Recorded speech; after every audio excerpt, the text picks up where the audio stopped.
কিছু সত্য কথা জেনে রাখুন, কাজে লাগতে পারে। ১.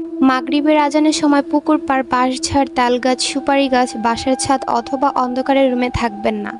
অস্বাভাবিক কিছু দেখে ফেলতে পারেন। ২. গভীর রাতে একা রাস্তার হাঁটার সময় যদি দেখেন কালো কুকুর বা কালো বিড়াল আপনার বাম পাশ থেকে আপনাকে ক্রস করার চেষ্টা করছে, তবে এটাকে কখনোই বাম দিক দিয়ে ক্রস করতে দেবেন না, আপনার ক্ষতি হতে পারে। ৩. চার রাস্তার মোড়ে গভীর রাতে একা দাঁড়াবেন না। আপনি ভুল পথে যেতে পারেন, অর্থাৎ আপনাকে ভুল পথে নিয়ে যাওয়া হতে পারে। ৪. যদি দেখেন বাঁশঝাড়ের কোনো একটি বাঁশ কোনো কারণ ছাড়াই নিচু হয়ে আছে, তবে ওই বাঁশের ওপর দিয়ে যাওয়ার চেষ্টাও করবেন না, আপনার ক্ষতি হতে পারে। ৫. আপনি রাতের বেলা কোনো লোকের পেছনে যদি অনেকগুলো কুকুর লাইন বেঁধে যেতে দেখেন, তবে ভুলেও ওই পথে যাবেন না, কারণ লোকের পেছনে কুকুর ঘোরার ব্যাপারটা অনেক খারাপ কিছু নির্দেশ করে। ৬. ঘুম ভাঙার পর যদি আপনার মনে হয় রুমে অদৃশ্য কেউ একজন আছে, তবে সাহসিকতার সাথে বিষয়টা অবহেলা করুন আর চুপচাপ রুম থেকে বেরিয়ে যান। ৭.